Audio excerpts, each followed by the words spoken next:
Welcome to Happy Hour. Happy Friday, everybody. He's Adam Hairhuck. I'm Sean Cantwell here at the Voice of the Thumb, WMIC 660 95.3 FM. And, well, we got a lot of stuff to cover today. Of course, we're going to do the picks later on, but got to talk Lions right off the jump because things did not start off good last week. No. And you have a pretty critical game here this Sunday, which, of course, you'll be able to hear over at our brother station, Country 92.5, as Ben Johnson and the Chicago Bears come to town. I'm already admittedly a bit worried about this one. Yeah. Way worried about this one. Yes, because after this game, in Week 3, they take on Baltimore, which a lot of people already have chalked up as a loss. Now, if they were playing like they were at the end of the last season, I don't think the Bears would stand a chance. But after what we saw in Week 1, I'm nervous, man. The thing is, what I saw of the Bears in Week 1 also was not particularly good. Like, you could see once they got pressure on Caleb Williams, it was pretty much over. Like, the Vikings ended up kind of running it the rest of the way. And it makes me somewhat hopeful, I guess, that the Lions should be better than that and should be able to take on and even beat the Bears pretty easily. And I at this point, well, for one, I'm going to put it out to you guys. What do you need to see this week out of the Lions to actually feel a little bit better about this season? Because Green Bay clearly isn't slowing down any, if last night's game was any indication. And I don't know that it's going to be enough for me to just see them win in a close game against the Bears. I want to see 0 sacks. I think that offensive line needs to do their job. Watch their man. I need to see some pressure early on Caleb Williams. I need the pass rush to do something. I really need Hutch in particular. Like you're about to be handed stupid money by this organization. Yeah. I don't care that you're getting double, triple teamed by everybody. The great players, the guys who are getting paid that kind of money, are getting paid by that money because they still deliver, even if they are being double teamed by most of the league. Yep. And I'm going to need to see that out of him to, quite frankly, validate this ridiculous idea that we're good when it comes to the pass rush, or really your front seven in general. Like, oh, we don't need to make moves. We're fine just the way we are. But you're not. At least in Week 1, you sure didn't look like you were. And if this continues into this game against Chicago, then I'm really not going to be convinced that we're good. Yeah, I mean, they're definitely going to have to do something.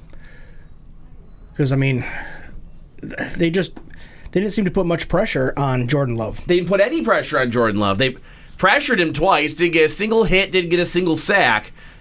You're telling me that is the best that this team has to offer? Like, really? That's the best we can do? But now I'm getting a little bit concerned about a lot of things. You know, obviously, with the Bears looking that bad, you have no reason to lose to Chicago, though I still fear that you might. And Green Bay gives me a lot more to worry about now, too. And I don't want to respect the Packers, but I'm kind of being forced to. I don't know. It's a long season, so, I mean, we'll see what happens. But hopefully the team all learned from their game against the Packers. Dan Campbell hopefully went back to the drawing board and got his players ready to go this season. I mean, they should have already been there, considering that their preseason games weren't anything to write home about either. No, well, I don't think anyone really takes a lot of the preseason stuff into consideration. Like, it's not real. No, it's not real football. It's any preseason, whether it's NHL, NBA, or even the Grapefruit League or whatever. It's more or less for the coaches to see what they've got, right, before you get into any meaningful games. It always is. But there are a few things that I need to see happen early on to really start to feel like this team can do what it needs to do. Like, for one, you need to be able to stop the run, because clearly we've decided that we just don't care about pass defense anymore. And you've got DeAndre Swift coming in this week, who carried the ball 17 times against Minnesota for 53 yards. But he's still got a lot of bad habits that a good run defense should be able to take advantage of. But all that being said, I need to see better from your O-line too. Oh yeah. I need that run game to at least be able to do something, because if you can't establish the run game, then you're going to, once again, have a lot of pressure on Jared Goff, and we see how well that works out when he's getting a bunch of pressure, taking a bunch of hits, getting a bunch of sacks. Yep. Like, he starts making bad decisions, and you end up like with that pick that you had on Sunday. Like, these are things that really need to be improved on. Because last week, you were, I believe, third worst in the league in yards per carry by your running backs. You're getting a success rate of 31.8%, which is good for 28th in the league. All of these are kind of issues, especially because this is very much a team that relies on its run game and relies on what Gibbs and Montgomery bring to the table to be able to set up the things that Jared Goff can do and do well. And if you can't do that, that's going to make things a lot harder for Goff to get the passing side of things going, knowing that your run game is essentially not a threat at all. Yeah, the entire team needs to stay out of penalty trouble too. 7 penalties for 40 yards that game against Green Bay. That's going to be an issue, but if you'll remember, Chicago was even worse at that this week against the Vikings, if I remember correctly. They took 8 for, I don't even remember how many yards it ended up being, but it was not an insignificant amount by any means. But there's so many things I just need to see go right this week that I'm not entirely convinced that they will. But I guess it's one of those where we're gonna wait and see. Like, the run game is the big thing that has to get better, and therefore your offensive line has to be better, has to communicate better, has to be better at protecting your QB, has to be better at opening up lanes for your running backs to do what they're doing. For what it's worth, Chicago had 12 penalties for 127 yards. Okay, I knew it was something ridiculous like that, because there were times where they could have gotten back in that game against Minnesota and cost themselves and shot themselves in the foot. A little bit. Put themselves in a bear trap. What you did there, that's terrible even for you. Yeah, I liked it. I know you did. You like terrible. I trust me, I'm well aware of this. I've worked with you. I love the dad jokes. I love them. But I mean, still, yeah, in comparison, the Lions had less penalties than the Bears, but still, I mean, I'm still burnt by that pick six that Barkley was it Barkley? No, not Barkley. I can't remember who snatched the ball and ran it in, but it got pulled back because of a holding penalty. Branch. Yeah, it was Branch. Yeah. And you absolutely cannot have stuff like that happen. Like, I don't feel they feel like they have to hold because they're just not the defense just isn't good enough to not do that. But you gotta be smarter about it. You really do. And the other thing I think is you're gonna have to use.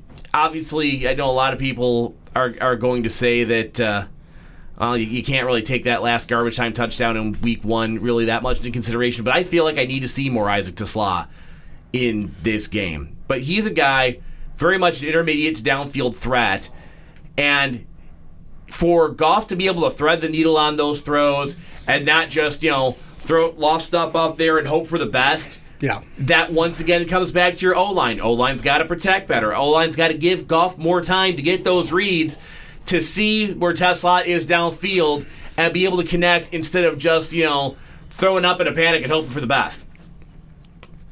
So, like, even if you do bring him in there, if the other issues aren't solved, that's not going to make that much of a difference. No. So I need to see, some significant improvement from your interior offensive line if I'm to expect any hope of, not to say you can't beat Chicago, because I think you will beat Chicago regardless. I don't believe that Chicago's ready yet. Caleb Williams is still not ready for prime time. But I need to see a kind of a blowout here, honestly, to really believe in this. Yeah. I mean, they really have to take them to church, I guess, so to speak. Right. Take them behind the woodshed. Yeah. I feel like what's going to have to be one of those things where you blitz early and really just get him off balance early on in the game and manage to contain his ability to run. Because he'll torch you there, too. If you can contain him in the rushing game and you can get some panic out of it, because we've also kind of learned that he can't settle down. Like, once he gets knocked off his game in any given game, he doesn't really come back down to earth as a passer after that is kind of the big flaw of his that Ben Johnson's got his work cut out for him in order to fix. So if you can somehow manage to really set that tone early on, I feel like you should be able to win this thing pretty easily and look pretty decisive in doing it. If it's just kind of a squeak out of a victory, then yeah, I know we don't grade on style points in this league. I get that, but it's not going to give me a whole lot of hope here that you're taking on the worst team in the NFC North and just look kind of okay after you got demolished last week by Green Bay, who's looking like, well, the pundits might be right about them being the favorite to win the NFC. And it's kind of looking that way. Like, if they keep playing the way they did last week and this week even, like, that defense is the real deal. I do completely believe that. Whether or not you necessarily do about their offense, that's certainly up in the air. I could go either way on that. I would be willing to I'll consider opinions on that, but their defense is absolutely for real here. Like, the pass rush has been fantastic. They completely shut down Jaden Daniels. And while their secondary is still a little bit questionable, it does seem like they're looking like the team to beat. It's ridiculous. Now, that being said, they have to also play, I think, like 9 of their last 15 games on the road. So that should make it a little bit harder for them down the stretch. But early on, they're looking like world beaters, man. And that is concerning for me. Yeah, it's still early. That's all I can really say. It's still early. I know. I'm really trying to convince myself of that. But, God, it's hard to do. Like, when you come out looking as flat as you did week one, it's very, very hard for me to be convinced of that. Oh, well, we have some wonderful news from the free per Dave Burkett. Whereas Taylor Decker, he's not practicing today. His stats for Sunday's game is yet to be determined. So we might possibly have the biggest issue with last week's team made worse. Maybe losing another offensive lineman. Yay! That's what we need right now. You've got to be kidding me. Yeah, boy, here we go. Like, you're already down so many guys at that position. I mean, obviously you moved around a lot of things in the offseason. You moved Glasgow and Ragnow retired. Zeitler left. And you're now counting on a rookie, a guy who is a second-year player who didn't play all that much last year, and a guy who was your worst lineman last season. And then your depth is pretty much non-existent, pretty much. Jamarco Jones, he's out for the year with an ankle injury as of last week. Dan Skipper hasn't practiced in 2 weeks because of a knee injury. So now you're throwing Giovanni Manu possibly in to replace Decker, who has not played a single offensive snap in the NFL. A guy that they clearly were not ready to put out there and may be kind of forced to now. But, we're good. It's what I keep hearing. Show it on the field. I'd like to believe it. I really would. I cannot find myself being willing to trust that that's the case right now. Like, so many things have not gone according to plan. So many things have just looked rusty, ill-prepared, outright lost, that I can't come into this thing thinking it's going to be an easy win, thinking it's going to be even a guaranteed win for the Lions. And if you can't say that against the worst team in your division, what are we even doing? What do we have to look forward to for the rest of this season at that point? It'll be a long season. Like, I hesitate to say that if you lose this week, the season's over. I know that's even a little bit overreactionary for us here, but I'll be honest with me, man. Like, if you go down 0-2 to division rivals to start the season, what do you think realistically is the best expectation you have, the best hope you have to look forward to from there? Like, do you think there's a chance? Like, you're obviously at that point, I believe, not winning the NFC North. You're not. I don't know that you're. At that point, it's questionable you make it in as a wild card. I mean, that's a very real possibility. And that is the last thing we want to hear when we're talking about a team that was, their window's open. Like, the Super Bowl window opened 2 years ago, and we're now in year 3 of it, and it almost feels like further away now than it's ever been. Yep. People are already starting to say, same old Lions. I mean, it's pretty premature, one game, but it's how they lost. Yeah, it's just such a demoralizing loss where I understand why people are saying that. Like, I am not willing to blow the horn on SOL yet because it's week 1. That's ridiculous. I mean, I'm pretty sure there were people at different times last season who were also ready to blow the horn on SOL. Yep. Like, it always seems to happen the second that things start to go wrong. But week 1, I'm not willing to say that yet. But if we get into 2 weeks of this, man, it's going to be tempting. I still don't think I'm going to be ready to do it, but it's going to be very, very hard for me not to. Yep. I don't want to do that. Like, I don't want to feel that way. But it's increasingly difficult for me not to feel that way if you end up losing to the Bears on Sunday. We'll get into we'll get into some more stuff here coming up. Do some unsolicited advice maybe coming up in the next hour. It is Happy Hour on the Voice of the Thumb, WMIC 660 and 95.3 FM.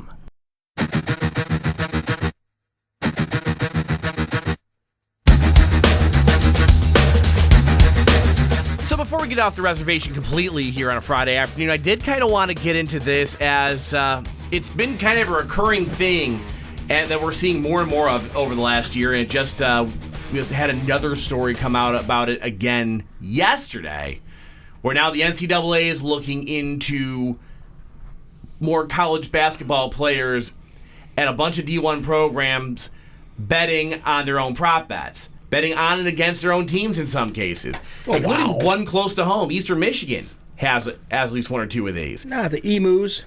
Yep. Arizona State, Eastern Michigan, Temple, New Orleans, North Carolina A&T, and Mississippi Valley State. The NCAA's enforcement staff allegedly uncovered some student athletes betting on and against their own teams, alongside other point-shaving allegations. This is after, by the way, 2 players at Fresno State and another player at San Jose State had their eligibility permanently revoked for gambling on themselves, betting on their own prop bets. With the NIL, these players are making more money. They're making money. And they should be. We're not having that argument. But wow, these guys really need to dial it down. I mean, they know better than this. You would think that. But I mean, we see it in the big leagues too. You had, Calvin Ridley got suspended for doing some betting last season. Jamison Williams, remember him? He got suspended. I don't even know if he was betting on football, but he got suspended for a good 4 games over that. He was betting in the practice facility. We had Jonte Porter last year in the NBA get banned for life over betting on his prop bets. We have Malik Beasley, the former Piston, who was all set to come back here, and then all of a sudden he's being looked into. It seems like the charges have been since dropped or not followed up on or something of that nature. Yep. But we've had it happen close to home where it's affected players here. And I hate to be like this, but it forces me to ask, how much does stuff like this, guys betting on games and point shaving and everything else, how much does that affect your enjoyment of the games you're watching? How much does it affect what you're still choosing to watch? In that, now when you see that missed call, I've long believed a lot of refs in multiple sports, certainly in the NBA, are on the take. After the Tim Donaghy thing, I believe that is something that absolutely still goes on and happens on the regular. I believe that on some level, the NFL refs are also told to, whether it's they're being told to make calls to keep games competitive, or whether they're, betting on games and in their own right and trying to influence them. I believe that truly that this is a thing that happens. Well, with anything, we've seen it in recent news that we're not going to get into, is the conspiracy people start showing up. Now it's, okay, the kicker didn't miss the field goal because he was incompetent or he screwed up. It's because he probably has money on the game. But this happens so much now that that's starting to almost validate the conspiracy people. Yep. All the people who are against sports betting, they're sitting back going, see, I told you so. And I mean, you can't watch a game without Jamie Foxx or Wayne Gretzky, whose wife got busted for sports betting years ago, talking about FanDuel or MGM. You watch the Lions, Pistons, and Red Wings on FanDuel Sports. Right. Like, you can't get away from it, seemingly. No. It bludgeons you in the head. So now they're like, oh, I can't believe these athletes, they're gambling. That's just, what did you think was going to happen? I mean, we're promoting it to everybody, and it makes me think that, I mean, you're paying some of these guys so much money. I mean, obviously, even an NBA like minimum wage player is still making like $700,000, I think. Right. Like you're telling me that that was really worth betting for a couple thousand or whatever on your game, knowing that you could potentially cost yourself the ability to continue to play? Makes me believe that it's happening a lot more than the people who are just getting busted. I'm sure it does. I mean, you'll remember there was a certain player in the 90s in the NBA who just kind of disappeared for a couple seasons ago, played baseball. No, Sean, he retired because he just didn't have a love for the game and he wanted to play baseball. You actually probably believe that too, don't you? I have to. I don't have to. He never played for my team. What do I care? He didn't play for the Pistons either. He didn't. But it's Mike Jordan. Don't care. Like I believe that it's probably very much a high dollar thing. Like, remember the Ohtani scandal that came out where that was his interpreter, Sean. I don't believe that either. And I think the difference is when it's big names like that, they're willing to cover up for them where they wouldn't be with the John Tay Porters and the Malik Beasleys of the world.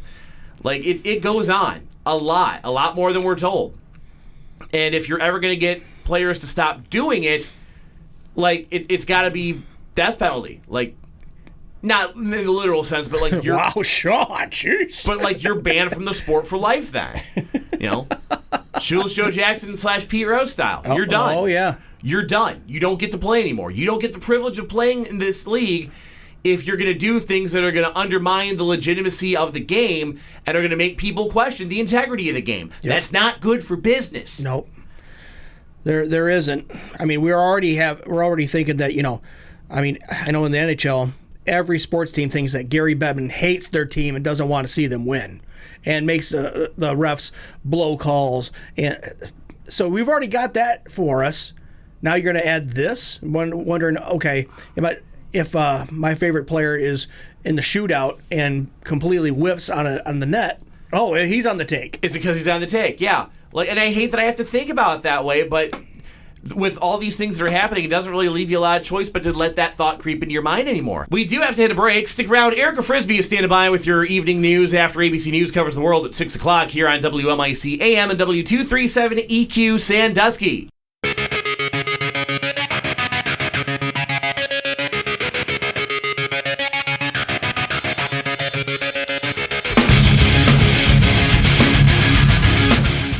Happy Hour at the Voice of the Thumb, WMIC 660 95.3 FM. And it's now once again that time of the show where we take a pause from trivial things like sports and attempt to do some good in the world. Attempt to change some lives, maybe even for the better. This world does need a lot of healing, Sean, and I think we're just the guys to do it. I don't know about that, but we're going to try anyway. It is once again that time for Sean and Adam's Unsolicited Advice, where real people with real problems send real questions to real advice columnists. Unfortunately for them, we get our hands on them, we intercept, and quite frankly, I think we do a better job of this than the people who get paid to do this crap for a living. Yeah, sure, we may ruin a few lives along the way, but, that's just sometimes how this business works. In order to make an omelet, you got to break a few eggs. There we go. Let's dial into this thing, shall we? Yeah. Dear God, anyone but these two idiots. So I was dating a woman, broke up with her over this about a month ago for a bit, and fell deeply in love with her. She was perfect in almost every way, and I really enjoyed and cherished the time we spent together. She told me she has guy friends, which I really don't care about at all, But then she hits me with this. We travel and go on vacation together sometimes. I told her I don't care if she has friends who are guys, but going out and doing things alone with them, including things such as vacations, is not something I'm willing to accept with a woman I have a relationship with. She then freaks out and suggests I'm trying to control her and that I don't trust her. I explain that I do trust her at the moment, but I don't trust men. Later on, she texts me that she's in a full-blown PTSD crisis because I'm trying to control her like her ex-husband. I explain I'm not trying to control her and she has her own choices to make, but I can't accept her going on vacations alone with other men and stand firm on my boundaries. She then accuses me of crossing her boundaries. Then she shifts to explaining that she sometimes goes to tech conferences with other men, a totally different story from what she explained earlier about going on vacations with another woman's husband, and she's totally okay with it because they trust each other 100%. Then she says they don't share a hotel or anything. They just meet up at conferences. This is a different story because they apparently did share the same hotel, even if it wasn't the same room. I'm not jealous of the vacationing ability. I make a lot more than both her and her friend combined, so that's something we could do. But still, she wants to go on these vacations with her guy friends. This all happened before I met her, but at this point, I no longer have any trust in her due to mounting red flags, and the value of a relationship with her in my eyes dropped considerably. So I call off the relationship respectfully and leave, and apparently I caused her some serious PTSD trauma, and I'm a jerk. Am I wrong? Yeah, you're kind of wrong. I mean, yes, men and women can be friends. It can be a red flag when a man and a woman go on vacation together without their significant others. But I mean, if you trust her, you trust her. Because I hate to break the news to anybody listening that your woman doesn't have to go on vacation to cheat on you. She could, while you're at work, she could be cheating on you. When she says she's at work, she could be cheating on you. It's what's happening. If you don't trust her, you don't trust her. If you don't trust them, I mean, trust the guys. I mean, ultimately, she's around men all the time at her workplace or around. There's nothing you can do if this is what she wants to do. And apparently, this guy decided that he can't deal with it, so he broke up with her. So I guess kudos to him for being open and honest. But as far as I think he was being a little controlling on this. He set his boundaries. She didn't want to do that, so he broke up with her. But yeah, I still think, how is that being controlling then? Okay, you said, like, these are my boundaries. You're not okay with it. All right, fine, we're done. That's being controlling? No. The putting the initial. I don't feel comfortable. It probably started with no. I don't want you to go. I don't want kind of keeping her, trying to keep her away from her guy friends, from going on vacations and so forth. So I guess here's kind of where I find myself on this. Because, like, on one hand, Rachel has gone on trips. Yep. They're not all with, it's not always all girls necessarily. There are guys in these groups sometimes. Sure, okay. I don't worry about her going and doing anything. I mean, yeah, I do trust her. She's also going with a group of people, and they're also going, like, hiking and backpacking and deep in the woods and, like, digging holes with which to relieve themselves. Uh-huh. Like, I don't feel like they're. It's not exactly sexy time out there in the middle of Isle Royal, dude. I'm not that concerned about that. So if they're like, oh yeah, we're all going to Italy, we're the most romantic place around. We're all going anyway. Wish us luck, Sean. But I guess here's the thing. Yeah. On every single one of those trips, and again, I don't care. Trust my wife completely and utterly. Yep. I've always been offered to, hey, you're more than welcome to come on this if you want to, and I'm like, absolutely not. I don't want to. Like, I require showers and toilets, and these things will not be happening for that 7 days. Nah, we're good. Have fun. Have a good time. Yep. She's never not offered. Like, if I really wanted to go on one of these trips, and was actually into that, sort of thing, she'd be more than happy to have me. Yeah, that's something the letter doesn't say, is if he was invited or he had asked to go. Because if now you're telling me you're asking some other random dude to go on a vacation with you, but your husband's not allowed to come, that's weird. I'm sorry, that's kind of weird. Is it vacations or is it for work? Is it for conferences, or is it both? If it's a work trip, okay, that's a different thing too. Well, I mean, what I can't remember what you read the letter. It started as we go on vacations together, and then she backpedaled and no, we're just going to work trips and things. Like, I don't think it was. She wasn't being entirely honest with him. Yeah. So that already makes me think that she's not being honest. Period. Yeah. At that point, I mean, like, why can't your significant other come along on this trip? Like I think there's only one trip that Rachel's gone on that I wouldn't have been expressly invited on, and that was like literally she was going up to Caseville for someone's bachelorette party. Yeah. Like, that's a different thing. We still saw each other that weekend. We played a gig actually in the middle of that vacation, but that's a different thing. It'd be really, really weird, and kind of it would feel like very controlling / insecure if I were to tag along on the bachelorette party weekend. I say this saying that our bachelorette parties, which were held the same night, ended up converging upon each other. It was actually more fun for everybody all the way around at the point where which that happened. But that's not like, that wasn't oh my God, you can't know what we're doing. Like, oh, we're going out to bars. Like, cool, yeah, so are we. We're going down to bars in Detroit and getting drunk. Like, we trust each other enough that that's not an issue, but like, I'm gonna go out. I'm leaving town for a week to go some nice place with some other guy. Can I come? No. That raises a couple red flags, dude. Yeah, that totally would. And apparently it was enough red flags where that guy was just like, I'm done. Yep, he's out. And then her trying to do you're triggering my PTSD. You're so controlling in this. You're such a jerk. Like, no. Like, PTSD really does kind of get used a lot these days for things where it may or may not actually apply. Well, yeah, we're opening up a can of worms, but I don't care. There's a lot of people here in the world that self-diagnose themselves and expect everybody to just kind of live with it. Like, and maybe you do have mental issues. I don't know. This guy says to follow up that he too has PTSD.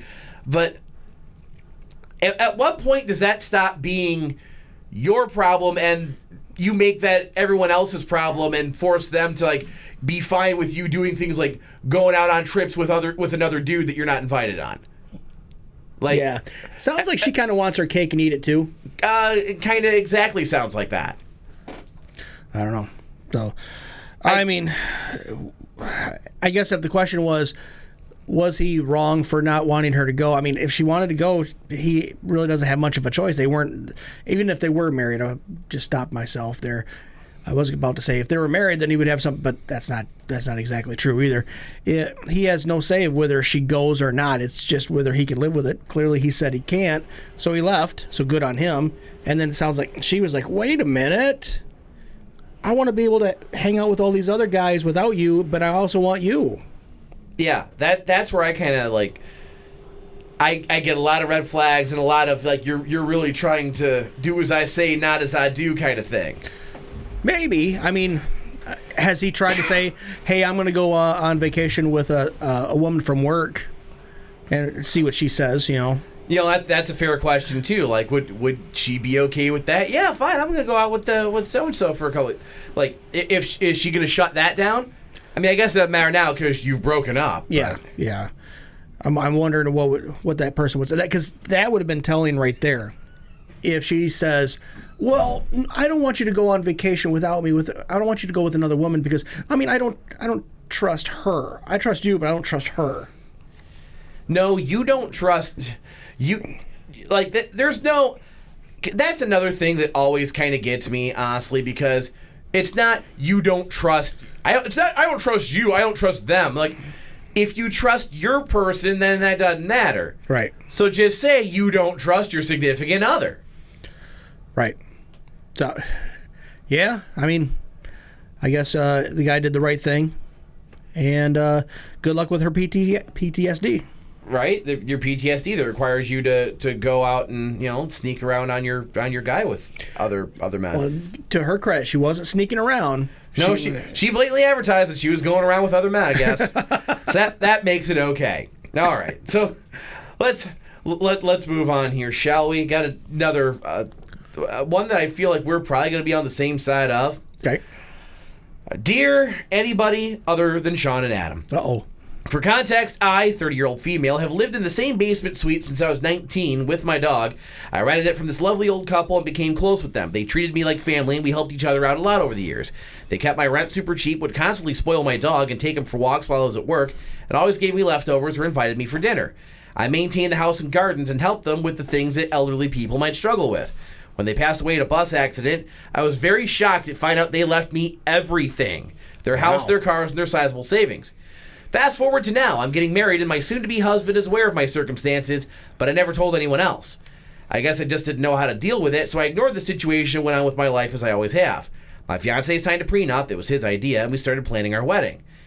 We've been living in my basement suite with the upstairs rented out, but recently moved into the upstairs so we could grow our family. Read, get another dog. Yeah. Well, when we sent out the wedding invitations, both our families freaked out. They couldn't understand how we could afford to get married at the place we chose. My fiancé just said, we can afford it, we aren't hurting for money by any means, and he isn't sure why they think we are. His sister's response was, you're a landscaper and a teacher, you should be poor, in a rather demeaning tone. Our families are livid that we never mentioned my inheritance and are accusing us of living frugally to hide it. We never lied or tried to hide it. We just never said anything and never changed our simple lifestyle. We just kept living the way we always had as we were perfectly happy doing so. They're literally so mad they've declined the wedding invitation. Oh, my God. The only people who will talk to us is his brother, who was like, wait, you guys own your house? Can I move into the basement? And my dad, who just wants to know when he gets a grandchild. Am I a jerk for not telling anyone about my inheritance? Like, is this actually such a huge offense? Because we don't get it. No, your money is your business. And I can't believe it. Yeah, wait a minute. You're supposed to be poor. Why? That just kills me. Wait a minute. This is not how life is supposed to go. This isn't fair. I don't like this. You guys aren't struggling nearly enough. Oh, my gosh. I don't like this. So I'm not coming. I'm not going to your rich wedding that I think you can't afford. Apparently they can't afford it, though. That's the thing. Yeah. Or, what she does is she starts an OnlyFans. She doesn't have to contribute to it. Oh, my God. She starts an OnlyFans, and they're like, oh, that's how she's getting her money. Okay, we'll go. Well, except I think we'll go to the wedding. Except I think they know about the inheritance now. It sounds like it anyway. So that I think that ship may have sailed. I don't know. In the letter, it says that she told her fiancé, but it sounds like everybody else is in the dark. Otherwise, what's their problem? Oh, you're not poor. Oh, okay. Well, I guess we'll show up to the wedding then. We don't want to go to the wedding of a poor person. Right. We don't want to go to a wedding for one of the poor. Oh my God! You guys just toast with St. Ides malt liquor. What is this? Wow. So I apologize to the makers of St. Ides malt liquor, I guess. Is your wedding cake just going to be a Pepperidge Farm cake? You got that on clearance at Walmart, didn't you? You're a landscaper and you're a teacher. I know you can't make much money. That just, like, your family sound like terrible people, and you're probably dodging a bullet by not having them there. Yeah. That's all I'm saying. Yeah. It's probably for the best. I say elope. Yeah. Do that and then never tell anybody, anything going on with you again. That's probably for the best all the way around. Exactly. That would probably just be the easy way to go here. Want to do one more of these while we've got a little bit of extra time here? Yes. All right. Dear somebody who cares. My husband is a picky eater, and when I think about it thoroughly, I don't feel attracted to him anymore. I feel like he's missing out on a lot of things, and because I love him, I tolerate that part of him. What's annoying is how he doesn't want to try or blend into society and be normal and polite. Today I surprised him with making chicken tenders with coconut oil and sweet potato fries and pasta baked to encourage him to eat healthier and stay in his comfort zone. When I surprised him, he didn't even seem excited. He was all, oh, what is this? And I said, your favorite meal. And he said, okay, I'm not that hungry. And I said, try it. I don't know why the extra letters here. And he got a plate of chicken tenders and fries and said, why is there paprika on it? And why are the fries orange? And that got me annoyed. I'm going to say this, but why did I marry a 6-year-old? I explained to him that I want him to be slightly out of his comfort zone by trying my food I've worked hard on. He took 1 or 2 bites and said, I'm full, and threw it away right in front of me. He did say thank you, though, but I was shocked. I got so mad today that I brought home a Marie's Calendar frozen dinner and slapped it on the table and said, here, have a nice gourmet meal. It was out of humor and disgust of my husband's behavior. Oh, there's an edit. You're fantastic edit. Okay. Oh, sorry, this is all in caps, so I'm just going to turn down the mic now. Okay. I always cook him the meals, and he wants the same food every time: frozen chicken nuggets and French fries. Oh, and I cook for him. LOL. And I wouldn't say cooking. He has the nerves to say, "Honey, next time don't burn the chicken." What? First off, I don't know what school this woman went to, but they failed you miserably, lady. Yeah. I hate to tell you this. Also, Marie's calendar? Okay, sure, we'll go with that. Also, you two sound terrible for each other and should probably just cut off all contact. Sounds like she was okay with this guy, then all of a sudden she's feeling like some growing pains, and she's finding reasons to leave. She's nitpicking because it sounds like he is set in his ways. Up until that point, it probably was cute. Oh, he's so endearing. Oh, he's so simple. I love how he's so simple. Now it's, oh, you don't want me to make you, you don't want to eat this, quiche that I bought from the frozen department. You don't want me to make Italian meatballs or anything like that. You just want to eat chicken nuggets. And she probably went and got a Marie calendar, and it's probably like, one of the real artsy ones, the garlic steak bites or something like that. The man just wants chicken. Let him eat chicken. And if he's not eating healthy, don't worry. In a couple of years, you won't have to worry about him anyway. Wow. Double up on it. I mean, no one sounds particularly great here. Like, they both kind of suck a little bit. Not even for the being picky, but just kind of like, thanks, whatever. Like, throw the food away in front of her. He didn't even say thanks. He didn't even thank me. He just took 2 bites and threw it away. He did say thank you, though, it says in the letter. Oh, okay. But I mean, he could be a little nicer about it. But also, you're not going to change him at this point. No. Like, it is going to be the way it is, and there's no changing that. But you've already decided that the thought of this man disgusts you. I mean, look at the things that she says in the letter. Like, when I think about it thoroughly, I don't feel attracted to him anymore. Well, or it was out of humor and disgust of my husband's behavior. Like, how does that humor and disgust in the same thing? Like, it's funny because I think you're a terrible human being and I don't even want to screw you anymore. Like, wow. Like, you're already checked out of this, clearly. Or the honeymoon's over, and now you think? Yeah, and they're just learning to live with each other as a married couple, and so some of the newness. I don't know. I mean, did it say how long they've been married? It did not say that. Sounds like it's they've been together. She like I said, she probably found all these things endearing, and now all of a sudden the newness is worn off, and she's getting She wants him to try new things, and everybody should try new things. It sounds like that, but that doesn't sound like him. That doesn't sound like what he wants to do. You want him to be happy, or you want him to just do what you want to do? I think we know the answer to that. Right. Like the things I'm seeing here with the food thing and the as you say, not being, whatever implied society. I mean, clearly fella is like neurodivergent in some way, shape, or form here, and like, if that's not something that you're okay with, then you probably should have considered that before you put a ring on it. Yeah. I mean, because these things are not going to change. It's not going to get any better. It is kind of what it is, and you either kind of got to deal with it, or find someone that's more to your liking, I guess. I mean, she's not wrong for trying new things and trying to get him to try. She's not wrong. It's just how she's reacting to it, and it's also how he reacts to it. He probably could have been nicer about it. He could at least try some of the stuff, but like I don't think. It's almost like she was picking a fight. She knew he was going to have. She knew he was going to hate all these. Like, I know you're going to hate this stuff that I'm putting in front of you, but here, we're going to do this anyway because I just got to have the fight, evidently. Yeah. Like, you know what you're doing by even getting into this. Yep. She knew what was going on. You did. And also, sweet potato fries are the worst kind of fry anyway. Fight me on this. I don't know if I've ever had a sweet potato fry. You haven't missed out. Like, they're not really all that good. I'm not a huge sweet potato guy in most applications, but they're easily my least favorite kind of fry. What's your favorite fry? 8/10. Seasoned waffle fries. That's the only acceptable answer.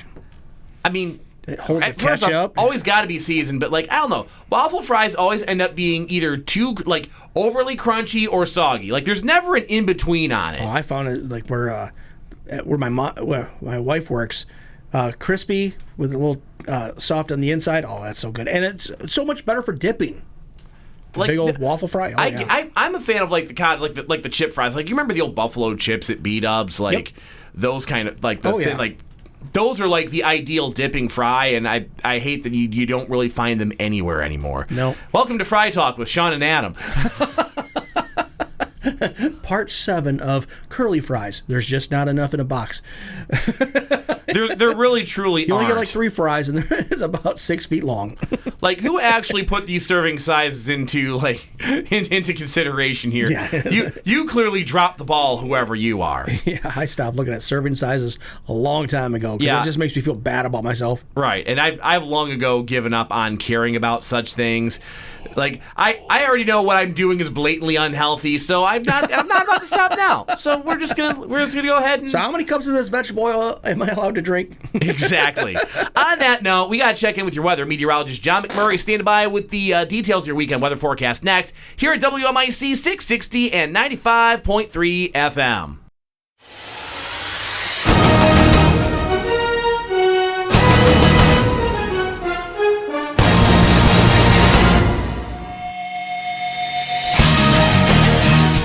It's that time of the week again. It is Friday. It's almost the end of the show, and you know what that means if you've been listening for more than about 5 minutes. That means it is time for the picks. Woo! We've got a full house this week, too, of course. As always, on the line with us, our good friend Drew Duffney from the Blarney Hour here on WMIC. What's going on, my friend? Nothing really. What's happening, you guys? Oh, same stuff, different Friday. And we have Just picking up some apple. Right on. We have another somewhat new entrant. He's done this with us before, but now, years ago. But he's now actually officially part of the Sandlack Broadcasting crew. He's going to be here later this season, taking on some of the live play calling for our high school football coverage on our brother station, Country 92.5. Our old pal, Hotshot Scott Shevnock. How you doing, brother? All right, let's dive right into this thing, shall we? Get to our first NFL game of the week. Part of the 1 o'clock slate. Obviously, we're going to wait a little bit to do the Lions, but we'll start with a division rivalry that I think is going to be a little bit lopsided here. We'll go with. No, I can't do this. It's an 11.5 point spread. No one thinks the Ravens are losing that game. We'll start with the Buffalo Bills headed to New York this week to take on the Jets. Aaron Glenn, see if you can get it back on track with, who's QBing out there? Justin Fields. See if they can get things back on track against the Bills. We'll start with Adam Harahawk on the pick. It's going to be the Bills all day, every day. 6.5 points. Hook me up. Give me those points. Drew Duffney. I'm with Adam on that. I think it's going to be a blowout. Bills Mafia are going to show up and just trounce all over the Jets. Flaming tables everywhere. Let's go with the guy who probably knows a little more football than we do. Scott on the pick. All right, give me the Bills in this one. All right. And wow, this is going to be a unanimous one, isn't it? We'll go ahead and I'm taking the Bills as well. It's our first boring of the season. I know. Like it only took week 2 to get it in, but here we are. Yep. We go. We'll stay in the 1 o'clock slate. We'll go to the Seattle Seahawks. They're headed to Pittsburgh to take on Aaron Rodgers and the Steelers.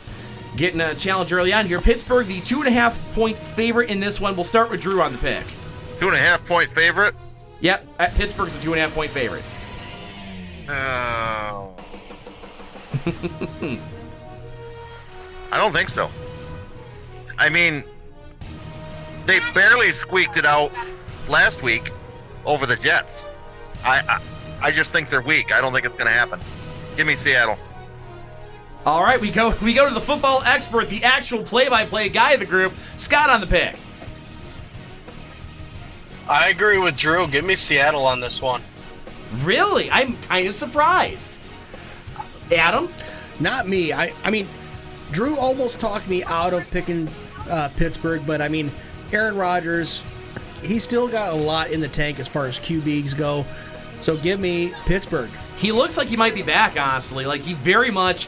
Like, what we saw out of him earlier, last week here, really has me kind of convinced that he's going to come through on this one. And we can't understate here, DK Metcalf coming to face his former team because he's a Steeler these days. Yep. The revenge factor cannot be overstated. Give me the Steelers.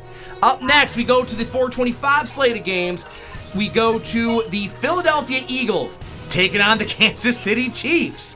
Whoa. KC comes into this one having not won a game yet this season. They lost to the Chargers, you'll recall, last week. But here we go, the Super Bowl rematch that we've all been waiting for, and the NFL did not make us wait long for it. Wow, right off the bat in week 2. Wow, okay. We'll start with Scotty on the pick. Is this at Kansas City or in Philly? At KC. KC. I think it'll be really, really close, but give me Philadelphia on this one. Adam. Yeah, give me Philly. I think they're going to, I think the Chiefs they're going to come out ahead, but I think they're going to have a rough couple of weeks. The over-under for points is 47. I'll take the over. Drew Duffney. So, I'm reluctant. I'm going to say that Kansas City is not going to get their tails whooped twice. I think last week was one of those engagement fever type deals, and their legs were all jello, and they didn't have it together. But I don't think they're going to be taken 2 weeks in a row. Give me the Chiefs, and I'm going to take the under. I think they're going to hold them. I don't think it's going to be a high-scoring game.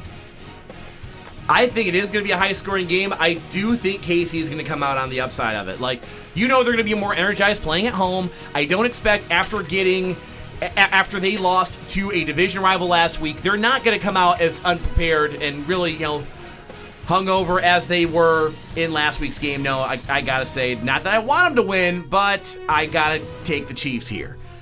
Staying with the 4 o'clock slate, we have... No. Do we have another decent game on the 4 o'clock? No, not really. Now, we'll do this anyway. The Denver Broncos headed to Indy to take on, checks notes, Daniel Jones and the Colts.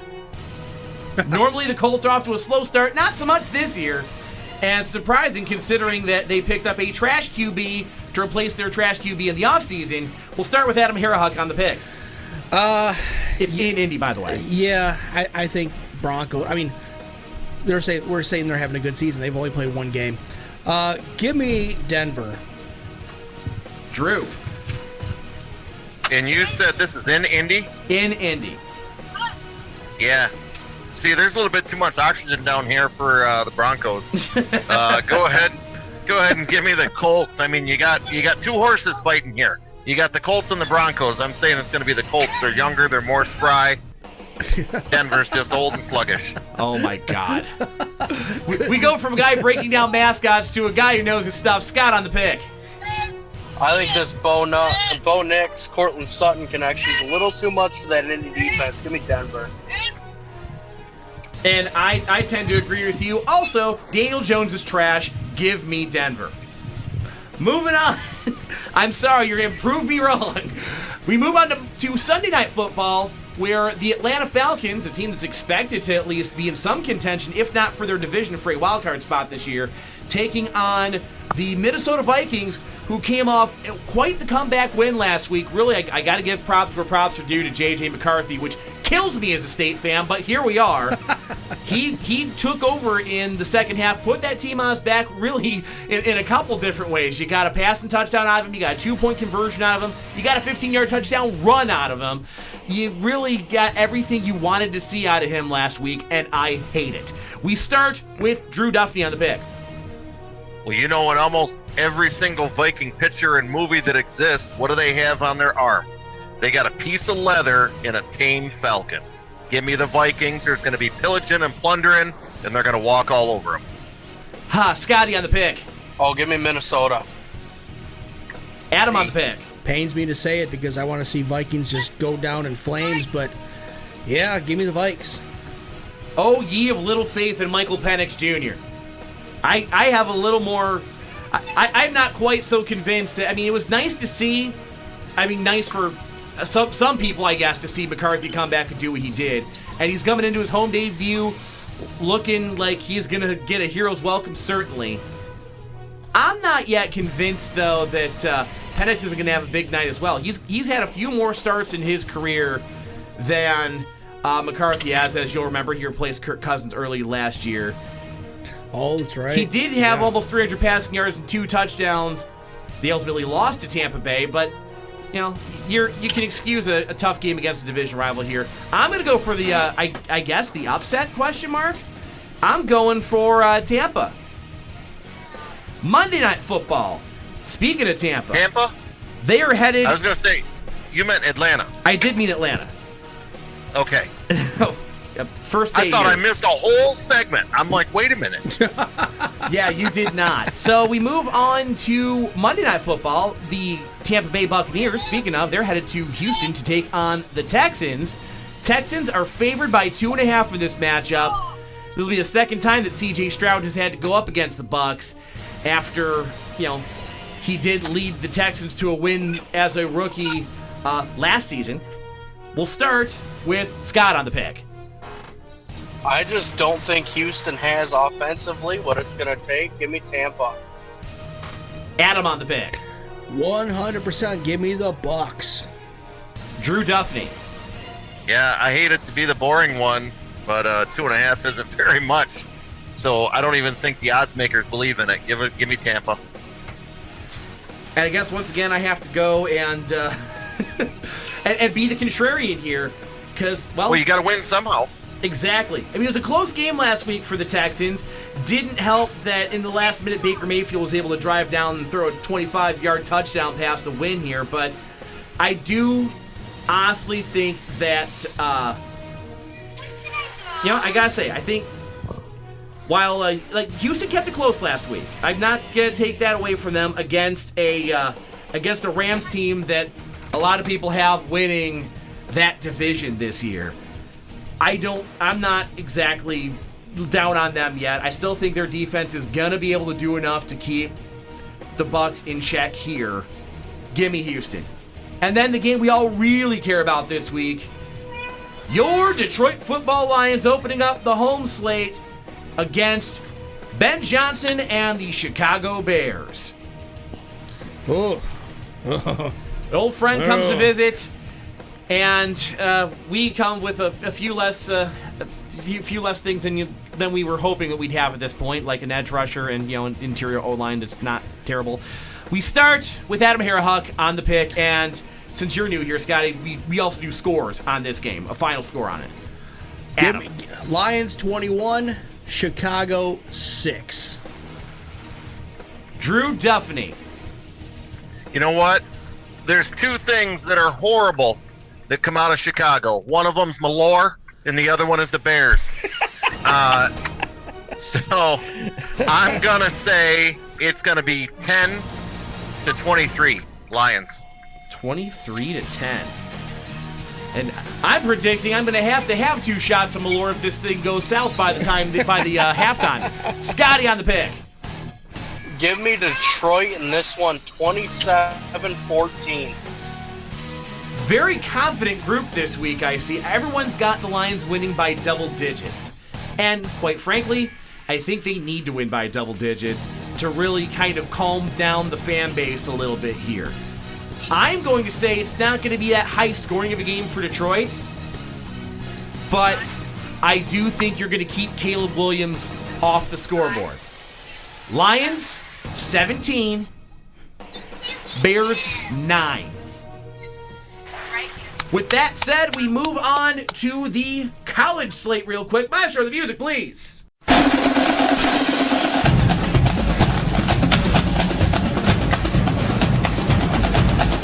So, we'll go ahead and start with the actual top 25 matchups, because I believe we might actually have a few, maybe one relevant game this week. Georgia, number 6 ranked Bulldogs, headed to Tennessee to take on the Volunteers of Tennessee. 3.5-point favorites, Georgia, in this one, despite being on the road. We'll start with Drew. Give me Georgia. Just like, who was that? Ray Charles used to sing about it? Georgia. Georgia. Scotty on the pick. Give me Tennessee in this one. I think it's going to be a little bit closer than what the spread is. Maybe just 2 points, 3 points on that one, but I still think Tennessee at home is going to find a way to pull this one off. Adam Adam on the pick. No way. Where my Bulldogs at? Row, row, row. Yep. The Vols aren't exactly a chump change team this season. I mean, they are 15th ranked in the country for what that might be worth. They come into this thing 2-0, though granted they haven't played really a great deal of competition yet, obviously. But, I mean, most teams thus far really haven't, so how much can you really read into that? Georgia so far this season has played Austin, PA, and Marshall. You know what? I'm going to go to the home team on this. Give me Tennessee. Scotty talked me into it. What can I say? All right, from there, I believe we have two more matchups of top 25 teams. We have the Miami Hurricanes taking on South Florida, 18th-ranked team of the nation. Miami comes in at number 5 here. Miami is favored by 17.5 for what it's worth. So we're probably going to have to do over-unders on this because I guarantee it's going to be a boring all the way around, more than likely. We'll start with Scotty on the pick. I don't even think this one is anywhere near close. You know, USF got lucky with that walk-off win there. So give me Miami and the points. All right. Adam Harahawk on the pick. All right. Yeah, I mean, I'm still scrolling trying to find. There's too many games. There's too many college games I'm trying to find. Give me Miami. Drew. Same for me. Miami did get lucky, or not Miami, South Florida did get lucky with the walk-off last week, as Scott was saying, but I think it's going to be a little bit closer. Not by much. Like, I think they still win by 2 scores, but I'm taking the under here. But I'm absolutely taking Miami. Up next, we move on to 8th-ranked Notre Dame. They're at home against 16th-ranked Texas A&M. Notre Dame is the favorite by 6.5. Adam on the pick. I can't believe you didn't hand it off to Drew first. So I get the okay to do it. All right, give me the Fighting Irish. Drew.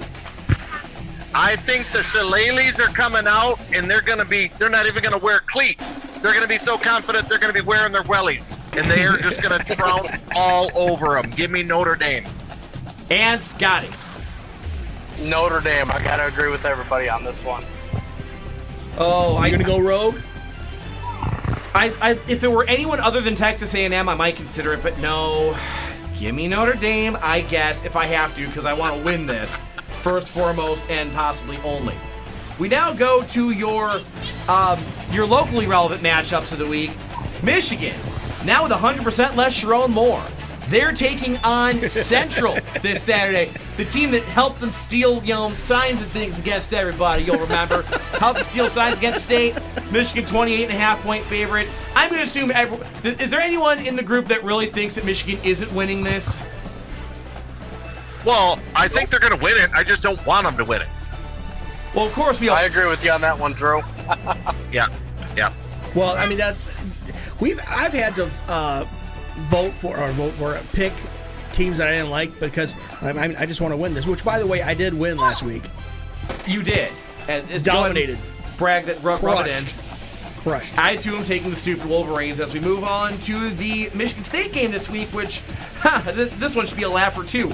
Taking on the Youngstown State Penguins. They've actually been to a game at Youngstown State. They were not playing a real team. They were playing Liberty or Robert Morris or one of those stupid schools. So Philip Morris? Yeah. They have a team? Nice. You'd be surprised. Okay. And again, is anyone not taking State to win here? I'm not. I'm Sparty on. Drew. Yeah, Sparty's going to stomp a Penguin all day long. Scotty. Give me Michigan State all day. Scotty's This ain't getting even close. laughing in the background. The matchup is so bad. It is a pretty laughable matchup. Youngstown State has not been much historically ever. Penguins suck, Daddy. So there you go. There's your picks for this week. Any final words, anybody? No. Go green. All right, I can get down with that. All right, thank you guys as always for contributing. Hopefully we'll hear you on air here again real soon, calling some games for us, Scotty. Alrighty, thank you, Sean. Anytime. Hey, Drew, Thank plug you. the Blarney Hour. All right, and make sure you guys listen in on Saturday night, WMIC 660 AM, 95.3 FM. And then, if you don't catch me on Saturday night at 8 p.m. Eastern, you can catch me Sunday night, also 8 p.m., right before the statewide, internationally known sessions. Are we internationally known now? Yes, absolutely. Yeah, in Canada. They know about you in Canada. I suppose. You see, you got You're going that to have going to for chop you. this up. Absolutely. On WMIC 97.7. 97.7 You're gonna have- WTGV. Oh, 97.7 WTGV. I'll work with him, Sean. He'll get it eventually. It's all good. Yeah, I want all those words, but not in that. You'd have to use an X-Acto knife to make all those cuts. Yeah, there's a little bit of slicing and dicing that has to be done there, I suppose. All right, Drew, always good to hear from you. We'll talk to you next week. All right, see you guys. Thanks. All right, with all that being said, we got to do a little bit of housekeeping here, really in our weekly attempt to cleanse our souls, but our ongoing failure to do so. Happy Hour needs to apologize to, who do we need to apologize to? The makers of St. Ides Malt Liquor, St. I think. Ides Malt We're Liquor. sorry. On that note, stick around. Jesse Kelly up next after ABC News covers the world at 7 o'clock at WMIC AM and W237 EQ FM Sandusky.